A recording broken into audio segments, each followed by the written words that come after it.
Hallelujah. आप सभी का वॉक विद जीसस चैनल में एक बार फिर स्वागत। आप सभी का मसीह जीवन में बहुत बहुत स्वागत करता हूँ और मैं आप सभी का बहुत तहे दिल से धन्यवाद करता हूँ कि जिस रीति से पहले दो बताए गए वचनों को रिस्पॉन्स मिला है।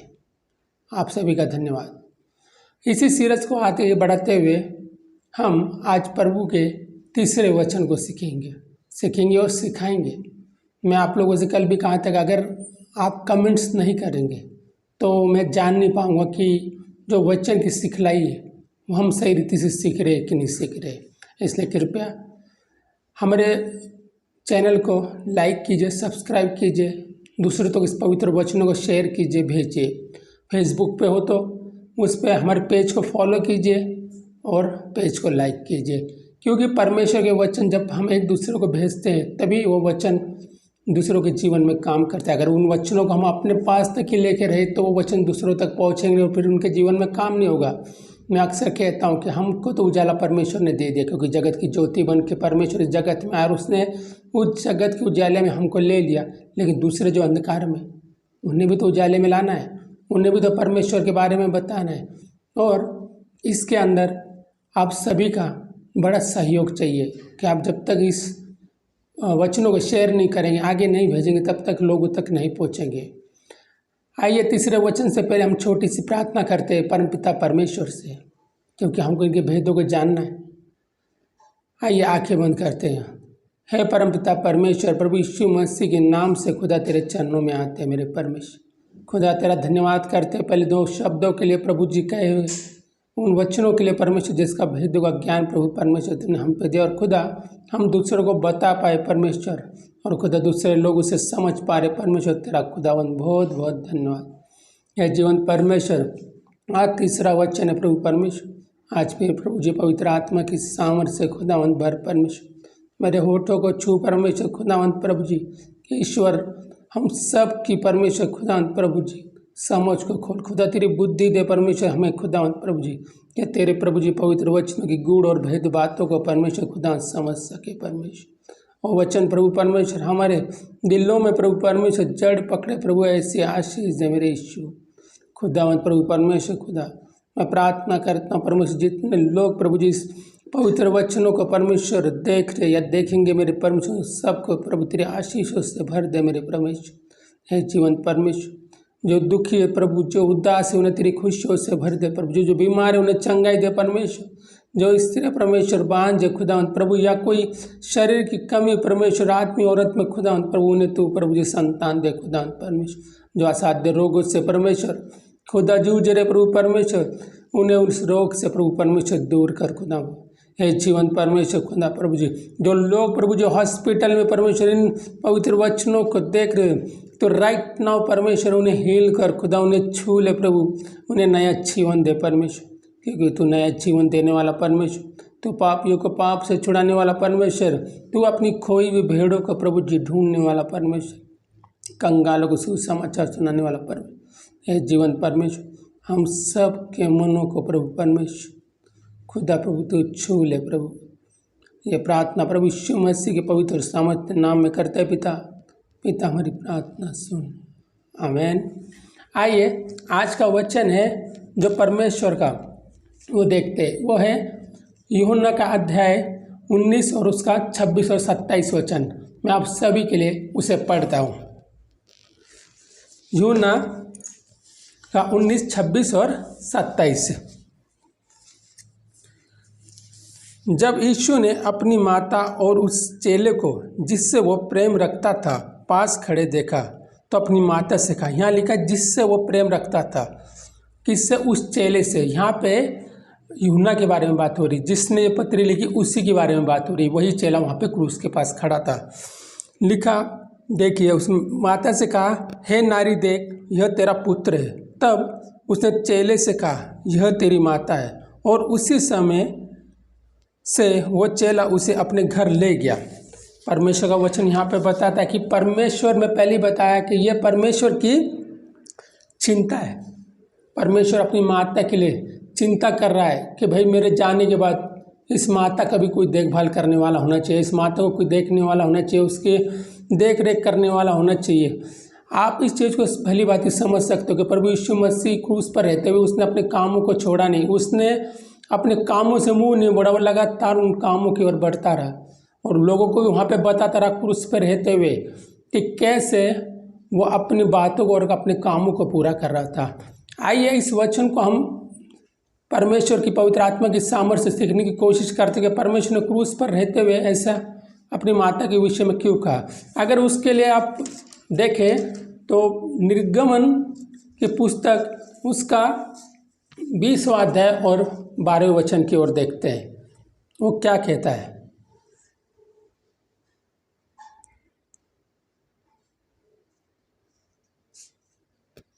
निर्गमन 20:12 देखिए, उसमें लिखा है, तू अपने पिता और अपनी माता का आदर करना, जिससे जो देश तेरा परमेश्वर यहोवा तुझे देता है उसमें तू बहुत दिन तक रहने पाए। क्या लिखा देखिए, जो निर्गमन की पुस्तक में तू अपने पिता और अपनी माता का आदर करना, मैंने बताया कि प्रभु यीशु मसीह दोनों रीति से काम कर रहे थे। एक तो वो पुराने नियमों में जो भविष्यवक्ताओं के द्वारा कहे गए आज्ञा है उन्हें भी वो पूरा कर रहे थे, उनके द्वारा की गई भविष्यवाणियाँ जो प्रभु यीशु मसीह के बारे में थे उनको भी पूरा करते थे और नए नियम में भी वो हमको बहुत कुछ सिखा रहे थे। तो इसमें पुराने नियम में क्लियर लिखा हुआ है कि तू अपने पिता और अपनी माता का आदर करना, जिससे जो देश तेरा परमेश्वर यहोवा तुझे देता है उसमें तू बहुत दिन तक रहने पाए। मतलब तू अपने माता पिता का आदर करना। प्रभु यीशु मसीह वही तो कर रहे थे, वो अपनी माता का आदर कर रहे थे, वो अपनी माता की फिक्र कर रहे थे, माता के लिए चिंतित थे वो कि भाई मेरे जाने के बाद ऐसा ना हो कि ये यहूदी की तरह मन फिरा के यहूदी के नाई हो जाए। क्योंकि आगे जाके मैं आप लोगों को बताऊंगा कि ये जो थे पहले उस पर विश्वास नहीं करते थे, प्रभु यीशु मसीह पे, ना उसके भाई विश्वास करते थे, ना उसकी माता विश्वास करती थी कि ये जो कर रहा है कि सही कर रहा है कि नहीं कर रहा। इसलिए वो चिंतित था, ऐसा ना हो कि ये भी अंधकार में चले जाए, ये भी यहूदियों के नाई इमानुएल को ढूंढते रहे और यीशु इनके पास से चला जाए, इसलिए वो चिंतित था। आइए उसको और हम गहराई से देखते हैं। व्यवस्था विवरण जिसका 27वां अध्याय और 16वें वचन को हम देखते हैं। उसमें लिखा है इस प्रकार से, शापित है वो जो अपने पिता व माता को तुच्छ जाने। तब सब लोग कहे आमीन। शापित है वो जो अपने पिता और माता को तुच्छ जाने। बहुत चीज़ें व्यवस्था में बताई गई है कि भाई माता पिता का आदर करना, वही प्रभु यीशु मसीह कर रहे थे। वो अपनी माता का आदर कर रहे थे वहाँ पे और उनका रहने का बंदोबस्त कर रहे थे। और इसको वचन की गहराइयों से देखना है तो हम आगे नए नियम में भी उसको देख सकते कि पौलुस ने 2 बार इस चीज़ के बारे में बताया। पौलुस ने इनको इफिसियों में अध्याय 6 उसका 1 और 2 वचन देखते हैं। आइए,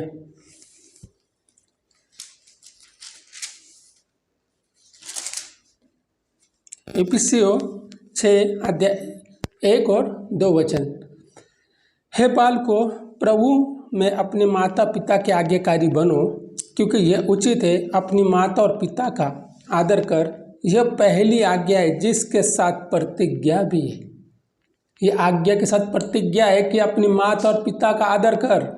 प्रभु यीशु मसीह नासी भली भांति जानते थे कि जो लोग उसे देख रहे वो इस चीज़ को भी देख रहे कि वो कितना अपने माता और पिता का आदर और सत्कार करता है। क्योंकि प्रभु यीशु मसीह बिल्कुल शारीरिक रीति से जैसे एक सांसारिक इंसान रहता है, संसार में जन्म लेता है, माता पिता के पास रहता है, वैसे ही प्रभु यीशु मसीह 30 वर्षों तक रहे अपने माता मरियम और पिता यूसुफ के पास।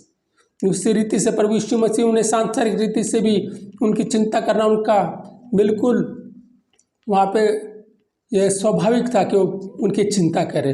अगर इसी को आप कुलिसियों के अंदर अध्याय 3 और 20 में देखोगे तब भी यही बात को पौलुस ने दोबारा दोहराया है। पौलुस ने कहा है वहाँ पे, हे बालकों, सब बातों में अपने माता पिता की आज्ञा का पालन करो, क्योंकि प्रभु इससे प्रसन्न होता है। पुराना नियम भी उसी विषय में, नया नियम भी में उसी को आज्ञा और प्रतिज्ञा के रूप में दिखाया गया। प्रभु यीशु मसीह हर वक्त सारी चीज़ों को बैलेंस करके चल रहे थे। वो पुराने नियम को भी बैलेंस कर रहे थे और नए नियम को भी बैलेंस कर रहे थे। इसलिए प्रभु यीशु मसीह की प्रमुख चिंता थी वहाँ पे कि उसकी माता का वो बंदोबस्त करके माता को एक सुरक्षित हाथों में थे। इसमें आप देखोगे कि जब प्रभु यीशु मसीह ने अपनी माता को अपनी माता को यूहन्ना के हाथ में दिया और यूहन्ना के साथ वो चली गई, जैसे मैंने अभी पीछे वचन में बताया आपको कि वो उसी समय उस चेले के साथ चली गई, उसका असर कितना हुआ देखो। मतलब जो माता उसके भाई जो उसके साथ नहीं थे, जब आपने देखा होगा पीछे एक वचन आता है जिसमें उसकी माता और भाई बहन उससे मिलने के लिए आते हैं और कोई उससे कहता है प्रभु यीशु मसीह को, देख तेरी माता और भाई बहन तो उससे मिलने के लिए आए। तो वो कहता कौन माता कोई भाई बहन, जो मेरे साथ परमेश्वर के वचन को सुन रहे बांट रहे वही मेरी माता और भाई बहन है। यानी कि जो परमेश्वर के वचनों को बांटता था या बताता था उसमें उसकी माता और भाई बहन सम्मिलित नहीं थे उसके साथ, कहीं ना कहीं उससे दूर थे, कहीं ना कहीं उससे अलग थे वो चीज़ें।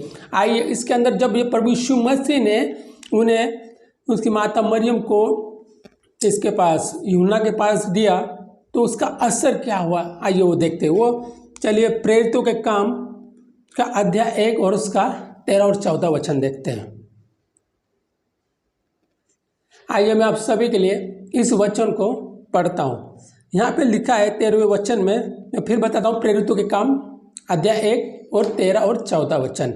इसमें लिखा है और जब वो वहाँ पहुँचे तो वे उस अटारी पर गए जहाँ पतरस और यूहन्ना और याकूब और अंद्रयास और फिलिपुस और थोमा और बरतलुमाई और मत्ती और हल्फाई का पुत्र याकूब और शामुन जलोतेस और याकूब का पुत्र यहूदा रहते थे। 14 वचन, ये सब स्त्रियां और यीशु की माता मरियम और उसके भाइयों के साथ एक चित्त होकर प्रार्थना में लग रहे। हालेलुया। ये परमेश्वर का वचन देखो, क्या परमेश्वर ने जब अपनी माता का चिंता किया, माता को सांसारिक रीति से एक पुत्र दिया, कितना उसका बड़ा बदल। आप सब जानते जब प्रभु यीशु मसीह नासरी मारे गए, तीसरे दिन जिलाए गए, 40 दिन अपने चेलों के बीच में रहे और जब वो 41वें दिन वापस स्वर्ग में उठा लिए गए, तब उसके बाद जब यहाँ पे जब प्रेरितों के काम में आप अध्याय 2 को देखते हैं, जब वो सब मिलकर एक लो में प्रार्थना कर रहे थे तब उनके ऊपर पवित्र आत्मा उतरा और वही पवित्र आत्मा जब उतरा, पतरस ने जिन्हें जब यहूदी लोगों को बताया कि जिसे तुमने मारा उसी को परमेश्वर ने मसीह और प्रभु भी ठहराया। पवित्र वचन बताते कि पवित्र आत्मा ने इस रीति से उन्हें सामर्थ्य कहने की कि वो अन्य अन्य भाषाओं में बोलने लगे और वही सामर्थ्य पाके पतरस ने जब ये सारी चीज़ें बताया तो उसी पहली सदी की कलीसिया बनी वहाँ पे। और जिसके कारण आज हम सब कलीसियों के अंदर बाइबल पढ़ते, हम प्रभु यीशु मसीह को जानते, वो उसी एक पहली कलीसिया की देन है कि उसके द्वारा इतने लोग तैयार हुए और सब इधर उधर जाके परमेश्वर के वचनों को बताया, बाइबल को बताया, बाइबल का ट्रांसलेशन हुआ और हम तक वो बाइबल आज पहुँची है। अगर उसके भाइयों के बारे में देखिएगा तो मैं उसके लिए भी आपको एक वचन देता हूँ। यूहन्ना अध्याय 7 का 5वां वचन देखिए। उसमें लिखा है 5वें वचन में, क्योंकि उसके भाई भी उस पर विश्वास नहीं करते थे। उसके भाई में आपको पहले ही बताया उसके ऊपर विश्वास नहीं करते, लेकिन जो से पीछे वाला वचन मैंने कोट करके आपको बताया उसमें क्या लिखा है आपने पढ़ाइए कि उसमें लिखा है कि ये सब कई स्त्रियाँ और यीशु की माता मरियम और उसके भाई वो सब परमेश्वर में आ गए। उन्होंने पहचान लिया कि यही प्रभु यीशु है, मसीह जो इनके घर में यीशु बन के था वही मसीह जिसके बारे में भविष्यवाणियाँ हो रही थी, जिसके बारे में पुराने नियम में इतनी बातें लिखी गई थी, सब कुछ उसी के लिए। और वो परमेश्वर के अंदर लोलीन हो गए और एक चित्त एक लो से वो सब प्रार्थना करने लगे, उनका जीवन बदला और प्रभु यीशु मसीह को जान गए। परमेश्वर के पवित्र वचन हमें यही बताते हैं कि जब हम परमेश्वर के बारे में जानते तब उसके हम गहराइयों को और समझने लगते हैं और उसके बारे में और जानने लगते हैं। एक ख़ास बात मुझे पता लगी थी जब मैं वचनों को सुनता हूँ तो उसमें एक चीज़ मुझे बहुत अच्छी लगी। यरूशलेम के अंदर लोग बोले प्रार्थना कम करते लेकिन वचन को ज़्यादा पढ़ते।